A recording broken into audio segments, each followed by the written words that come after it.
साथियों नमस्कार, स्वागत है एक बार फिर आपका अपने YouTube चैनल हिंदीवादी ज्ञान पर। आप सुन रहे हैं आल्हा उदल की वीर गाथा, जिसमें आज से कहानी शुरू हो रही है मदन गरेड़िया का विवाह उर्फ दतिया की लड़ाई की कहानी। यह बहुत ही सुंदर कहानी है। मुझे आशा नहीं पूरा विश्वास है कि यह कहानी आपको जरूर पसंद आएगा। तो कहानी में आगे बढ़ें। साथियों, उससे पहले आपसे वही रिक्वेस्ट कि अगर आप इस चैनल पर पहली बार आए हैं तो चैनल को सब्सक्राइब करें और वीडियो को लाइक करना ना भूलें। अब आते हैं कहानी पर। साथियों, दतिया यह राज्य अपनी अपार संपन्नता, हरे भरे खेतों और खुशहाल प्रजा के लिए पूरे देश में प्रसिद्ध था। इस राज्य के राजा थे महाराज वंश गोपाल, जिनकी पहचान ही उनका पराक्रम और शौर्य था। उन्होंने जितनी लड़ाइयां लड़ी, जीत हमेशा उनके चरण चूमती थी। महाराज न्यायप्रिय थे। उनके दरबार से किसी भी गरीब और कमजोर को कभी निराश होकर वापस नहीं लौटना पड़ता था। उनकी पत्नी का नाम था रानी दामिनी। वह रूप में चंद्रमा की शीतलता और गुणों में धरती की ममता लिए थी। रानी दामिनी का हृदय प्रेम, करुणा और त्याग से भरा हुआ था। वह प्रजाजनों को अपने परिवार की तरह मानती थी। इसलिए राज्य का हर नागरिक रानी को मात्र स्वरूपा मानता था। राजा और रानी को 4 संतानें थी, 3 राजकुमार और 1 राजकुमारी। सबसे बड़े राजकुमार कृपाल, जो शांत, गंभीर और बुद्धिमान थे। उनकी रणनीति ऐसी थी जिससे उनकी सेना कई बार भारी संकट से उबर पाई थी। वे अपनी तलवार के दम पर युद्ध का रुख बदल देने का सामर्थ्य रखते थे। दूसरा पुत्र इंद्रजीत, जो कि तेजस्वी और असाधारण धनुर्धर था और तेज घोड़े पर सवार होकर दूर से ही निशाना साधकर युद्ध जीतने की कला में निपुण था। उसकी वीरता के किस्से अब सीमाओं से बहुत दूर तक फैल चुका था। तीसरा और सबसे छोटा पुत्र था भीमसेन, जो शक्ति और पराक्रम का जीवंत प्रतीक था। ऐसी विशाल शरीर कि शत्रु उसके सामने आने से पहले ही कांप उठते थे। कहा जाता है कि उनके एक प्रहार से पत्थर तक चूर हो जाता था। राजा की चौथी संतान थी राजकुमारी चंद्रकला, चारों में सबसे लाडली। नृत्य, संगीत, कला और विद्या में अद्वितीय, परंतु उनकी कोमलता के पीछे छिपी थी एक अद्भुत साहस की ज्वाला। जरूरत पड़ने पर वो भी धनुष और तलवार उठाने से पीछे नहीं हटती थी। इस राज्य की समृद्धि का मुख्य आधार था कृषि और गोपालन। किसानों की कड़ी मेहनत और उपजाऊ भूमि और अन्न धन की बदौलत राज्य सोने की तरह चमकता था। राज्य का भंडार सदैव अन्न से भरे रहते थे और गायों के कारण दूध घी की भी कोई कमी नहीं रहती थी। इन सब उपलब्धियों के कारण उस राज्य में तीज त्योहार बड़े धूमधाम से मनाया जाता था। प्रजा खुश थी क्योंकि राजा उनके हितों की रक्षा शक्ति से नहीं, प्रेम और न्याय से करते थे। दतिया में हर सावन एक विशाल मेला लगता था, जहां देश दुनिया के लोग यहां खरीदारी के साथ साथ एक विशेष आयोजन देखने आते थे। वह था मल्ल युद्ध का दंगल।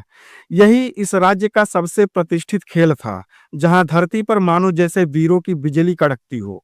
हर कोई सांस रोककर दंगल में योद्धाओं के मल्ल युद्ध का दांव पेच देखता था। इस दंगल में जीतना एक योद्धा के लिए सम्मान नहीं, बल्कि दतिया की वीर परंपरा की पहचान थी।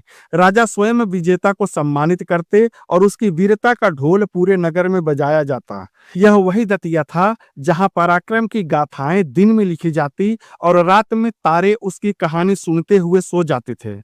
दतिया के हृदय में उठी हुई एक विशाल हस्ती थी। वह था दतिया का किला। यह केवल पत्थरों और दीवारों से बना भवन नहीं था, बल्कि रणनीति, शौर्य और वैभव का जीवंत प्रमाण था।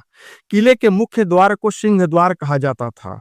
उस पर उकेरे गए 2 विशाल सिंह मानो आंखें तरेर कर शत्रुओं को चेतावनी देते हों कि अगर साहस है तभी भीतर कदम रखना। उस किले का मुख्य द्वार लोहे और साल की मजबूत लकड़ियों से बना था, जो इतना भारी था कि उसे खोलने के लिए कई सैनिक मिलकर जोर लगाते थे। किले की दीवारें ऊंचाई में पहाड़ जैसी और मजबूती में वज्र से भी अधिक सख्त थी। इन दीवारों की मोटाई इतनी थी कि एक साथ 4 घुड़सवार आराम से उस पर दौड़ सकते थे। दीवारों के बाहर गहरा और चौड़ा खाई नुमा परकोटा था, जिसमें वर्षा का पानी संचित रहता और दुश्मन के लिए इसे पार करना असंभव सा हो जाता। किले के चारों ओर बने हुए गर्भ गर्जन तोप स्तंभ हमेशा तैयार रहते थे, जिनसे युद्ध के समय अग्नि बरसाई जाती थी। हर कुछ दूरी पर बुर्ज बने थे, जहां चौकन्ने सैनिक धनुष, भाले और तलवारों के साथ खड़े रहते थे। उनकी तेज निगाहें मीलों दूर आकाश तक रहती, मानो हवा भी शत्रु से पूछ कर गुजरती हो। रात में महलों की छतों पर मसाले जगमगाती थी और सैनिक का धैर्य आंधी तूफान से भी कभी नहीं डगमगाता था। उनके कदमों की दृढ़ आवाज किले की वीरता का संगीत बनकर गूंजती रहती थी। किले के भीतर प्रवेश करते ही मानो एक दूसरे संसार में कदम पड़ता था। संगमरमर से अलंकृत महल, लताओं और पत्रों से सजे गुंबद, रंगीन कांच की खिड़कियों से छनती धूप की किरणें, विस्तृत प्रांगण में बहती सुगंधित बयार, जो किले की मजबूती और सुंदरता में चार चांद लगाते थे। किले के केंद्र में स्थित था राजमहल, जो 7 मंजिलों वाला ऐसा अद्भुत भवन था जिसके छत पर खड़े होकर पूरा राज्य स्पष्ट दिखाई देता था। महल के पास सुंदर कमल सरोवर था और उसके चारों ओर बगीचे थे, जहां मोर नाचते और पंछियों का कलरव गूंजता रहता था। किले की सबसे खास बात थी इसके अंदर बनी गुप्त सुरंगें और राहें, जिनके बारे में केवल कुछ ही विश्वस्त सैनिकों और राजा को जानकारी थी। युद्ध के समय यही मार्ग राज्य को बचाने का अंतिम हथियार बनते थे। दतियागढ़ के सैनिक केवल प्रहरी नहीं थे, वे राज्य की आत्मा थे।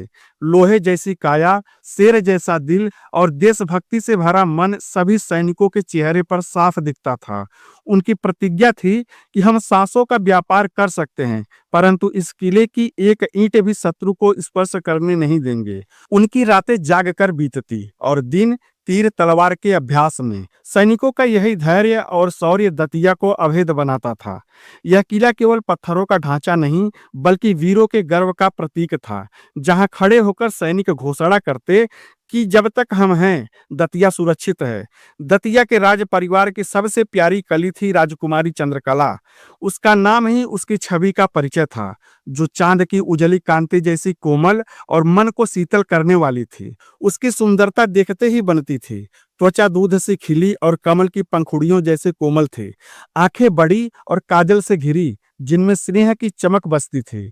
नाक नन्ही और सुगढ़, जैसे किसी चित्रकार की अद्भुत कलाकृति थी।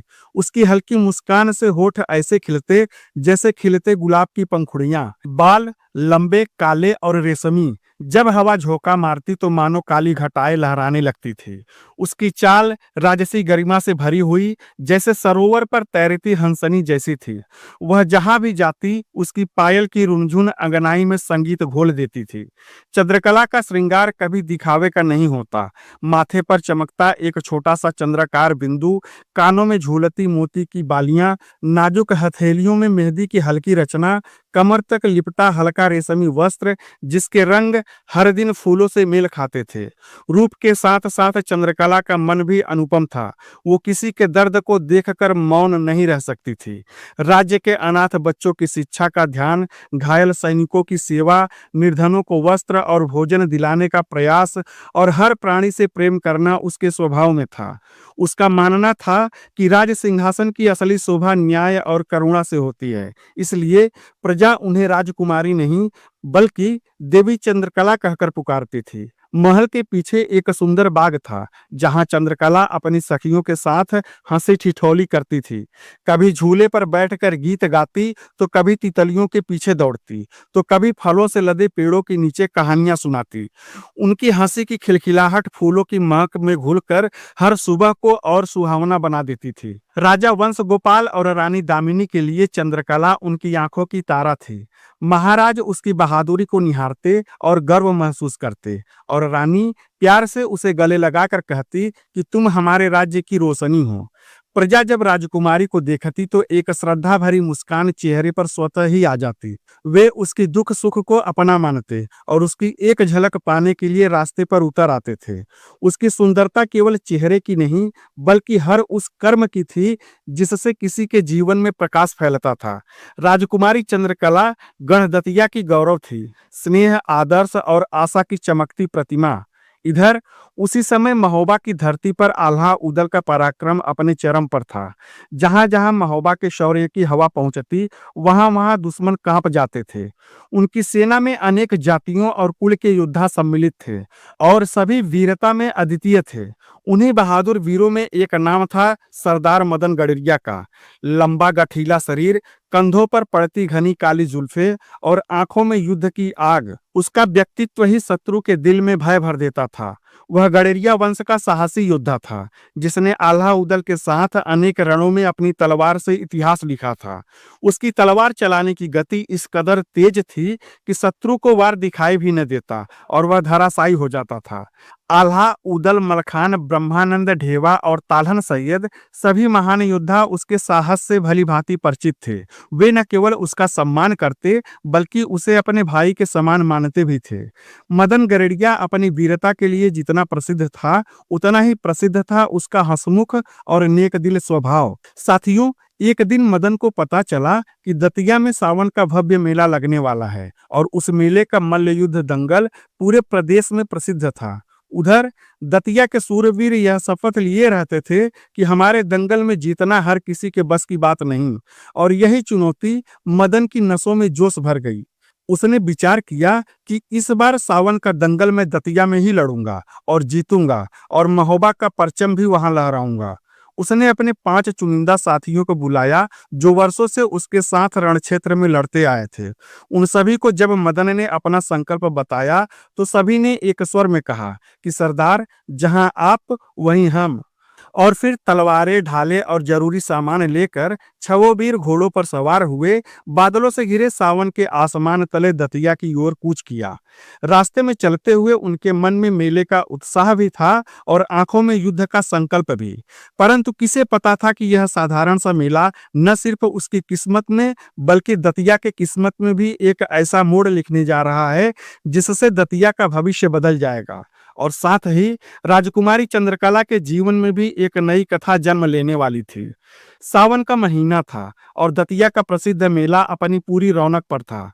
सुबह की पहली किरण के साथ ही मदन गडरिया अपने 5 जांबाज साथियों के साथ गढ़ दतिया पहुंच गया।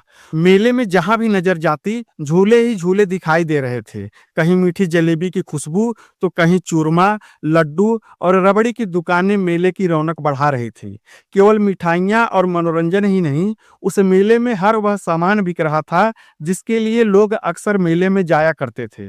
दूर दराज के गांवों और राज्यों से आए व्यापारी घोड़े, सांड, गाय, हथियार, आभूषण और रोजमर्रा के सामान की खरीद फरोख्त में लगे थे।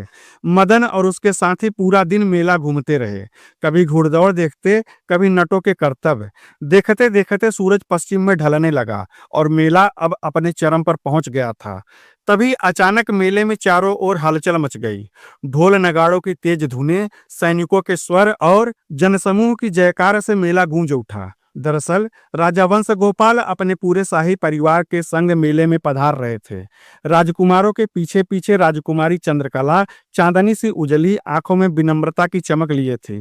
प्रजा की एक छोटी सी मुस्कान से ही उसका हृदय खिल उठता था। ऐसे राजसी वैभव को देखकर मदन गडरिया भी अवाक रह गया। उसने पास खड़े दुकानदार से पूछा कि भाई, ये हलचल क्यों है? तब दुकानदार बोला, अरे भाई, लगता है तुम इस राज्य के नहीं हो। असल में महाराज पधार चुके हैं। अब जल्द ही दंगल शुरू होगा और इस बार विजेताओं को पुरस्कार खुद राजकुमारी चंद्रकला देंगी। यह सुनते ही मदन गडरिया के भीतर का योद्धा जैसे जाग उठा। कुश्ती और पुरस्कार चंद्रकला देवी के हाथों, यह तो अपनी वीरता दिखाने का अवसर है। उसके दिल की धड़कनें तेज होने लगी, नजरें चमक उठी। वह तुरंत अपने साथियों से बोला, चलो चलते हैं अखाड़े की ओर। और अगले ही पल सभी युवक तेज कदमों से दंगल की तरफ बढ़ने लगे, जहां किस्मत उनका इंतजार कर रही थी। अखाड़े की ओर बढ़ते हुए अचानक ढोल नगाड़े और शंखों की गूंज ने मदन के कदमों को रोक दिया और वह राजा के शाही आगमन को खड़ा होकर देखने लगा। भीड़ 2 भागों में बट गई और सामने नजर आया शाही रथों का वैभवशाली जुलूस। सबसे आगे स्वर्ण रथ, जिसके पहिए पर उकेरी गई सिंह और गरुड़ की आकृतियां चमक रही थी। रथ पर सवार थे राजा वंश गोपाल और रानी दामिनी। राजा का व्यक्तित्व सिंह सा तेजस्वी और रानी का स्वरूप लावण्य और मर्यादा का प्रतीक था। दूसरे रथ में बैठे थे 3 बहादुर राजकुमार, कृपाल, इंद्रजीत और भीमसेन। उनके चेहरे पर युवाओं का जोश और आंखों में भविष्य के सपने चमक रहे थे। लेकिन तीसरा रथ आते ही मेले की हलचल भी स्थिर हो गई। एक चांद सी राजकुमारी मोतियों से जड़े रथ पर बैठी थी। वह थी राजकुमारी चंद्रकला। अपनी सखियों के बीच मानो कमल के फूलों में सबसे अनुपम कली की तरह सुशोभित हो रही थी। उसका मुख चांद जैसा उजला, आंखों में झील सी गहराई और मुस्कान में सादगी की मीठी रोशनी थी। तभी रथ ठीक मदन के सामने आया, जिसे देख मदन की दृष्टि जैसे थम गई। पलकें झपकना भूल गई, सांसें भी हल्की पड़ गई। वह मंत्रमुग्ध सा जैसे अचानक किसी और ही दुनिया में पहुंच गया हो। उसके मन में प्रश्न आया कि क्या यह स्वर्ग की अप्सरा है या धरती पर उतरी चांद की किरण। उसके होठ आधे खुले रह गए, आंखें वहीं ठहर गई जहां राजकुमारी की मुस्कान चमक रही थी। ऐसा लगा मानो वह पहली ही नजर में दिल हार बैठा हो। इधर राजकुमारी की निगाह भी एक पल को उस अनजान वीर पर ठहर गई, परंतु तभी रथ धीरे धीरे आगे बढ़ गया। वह क्षण छोटा था, पर कहानी में एक लंबी डोर बांध गया। और तभी, अरे, कहाँ खो गए? एक साथी ने मदन के कंधे पर हाथ मारा। और तभी, चलो, कुश्ती नहीं देखनी क्या? अचानक मदन चौकन्ना हुआ, पर दिल अब भी वहीं अटका था। अगर नियति ने चाहा तो उसे फिर जरूर देखूंगा, दंगल में, जहां वह स्वयं विजेता को पुरस्कार देगी। मदन ने मन ही मन खुद को ऐसी तसल्ली दी। अब उसके कदम उसके नहीं रहे, मानो उस राजकुमारी की याद अखाड़े की ओर उसे खींच रही हो। वह तेजी से अपने साथियों के संग अखाड़े की ओर बढ़ गया, लेकिन उसके हृदय में एक नई आग जल चुकी थी। मदन जब अखाड़े के पास पहुंचा तो उसके सामने एक भव्य दृश्य फैला हुआ था। ऊंचा और सजावटी राजमंडप वहां पर बनाया गया था, जहां राजा वंशगोपाल अपने गौरवमय रूप में स्वर्ण सिंहासन पर विराजमान थे। उनके दाएं ओर रानी दामिनी, बाएं ओर तीनों राजकुमार और कुछ ही दूरी पर नीले रंग के रेशमी वस्त्रों में राजकुमारी चंद्रकला अपने सिंहासन पर बैठी थी। उसके पास उसकी सखियां खड़ी थी और पीछे सुरक्षा में सैकड़ों सैनिक अपनी तलवारें ताने हुए चौकन्ने खड़े थे। अखाड़े के चारों तरफ लाखों लोगों की भीड़ और बीचों बीच मिट्टी का गोल अखाड़ा, जहां ताकत और सम्मान की जंग छिड़ी हुई थी। एक एक पहलवान अपनी ताकत आजमाता, जो जीतता वह मंच तक जाकर नतमस्तक होकर राजकुमारी के हाथों पुरस्कार पाता, और जो हार जाता वह शर्म से सिर झुकाकर चुपचाप लौट जाता। परंतु इधर मदन का दिल कुश्ती में नहीं, कहीं और ही था। मदन गडरिया भी भीड़ में खड़ा था, पर उसकी निगाहें अखाड़े पर नहीं, राजकुमारी चंद्रकला पर टिकी थी। उसने सोचा, काश मैं भी विजेता बनकर राजकुमारी से एक बार करीब से बात कर पाता।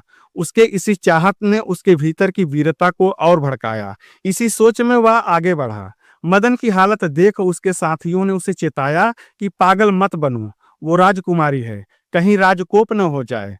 पर अब मदन को किसी बात की परवाह नहीं थी। वह भीड़ चीरता हुआ सीधे अखाड़े में उतर गया, और तभी उसके सामने दतिया का एक भारी भरकम पहलवान आ खड़ा हुआ। दोनों की आंखों में आग थी, जिन्हें देख भीड़ की सांसें थम गई। ढोल की थाप गूंजी और कुश्ती शुरू हुई। दोनों योद्धा बिजली सी तेजी से दांव पेच चलाने लगे। कभी हथेलियां भिड़ती, कभी मिट्टी उड़ती। लोग गर्जना करते कि ये दाव मारो, वो दाव मारो और धराशायी करो। मदन के साथी शोर सुनकर घबराहट से एक दूसरे का हाथ दबाए हुए खड़े देख रहे थे। काफी देर तक लगातार संघर्ष के बाद मदन ने एक अद्भुत धोबी पाट लगाया और वह दतिया का बलिष्ठ पहलवान धम्म से धरती पर गिर पड़ा। अखाड़ा जोश से भर उठा। जयकारों की आवाजें आसमान तक गूंज उठी। मदन ने दोनों हाथ आकाश की ओर उठाए और बोला कि महोबा की जय। और फिर मदन मंच की ओर बढ़ा। राजकुमारी का चेहरा हर कदम पर और नजदीक आता गया। जब वह सामने पहुंचा तो जैसे समय ठहर गया हो। मदन की आंखों में एक अटल विश्वास, एक अजीब सी गहराई थी, और उनमें झलक रही थी सच्ची वीरता के साथ एक अनजानी चाहत। राजकुमारी भी एक पल के लिए थम गई। उसकी नजर भी मदन पर टिक गई। पहली बार किसी अनजान पुरुष की निगाहें उसके दिल को यूं छू गई थी। चंद्रकला ने हल्के कंपन से पुरस्कार उसके हाथों में रखा, पर उसका मन उसकी आंखों में कुछ और ही खोज रहा था। मदन उस क्षण में खो चुका था, जैसे बस उसी दृश्य के लिए वह पैदा हुआ हो। पर तभी शाही मर्यादा का आदेश हुआ और सैनिक आगे आए। फिर मदन को मंच से नीचे उतार कर दूर कर दिया। मदन उतर तो गया, पर उसकी निगाहें अब भी राजकुमारी पर ही अटकी थी और राजकुमारी वह भी उसे चोरी चुपके दूर जाते देख रही थी। मानो दिल ही दिल में कह रही हो कि ये कौन था और ये एहसास क्यों हो रहा है।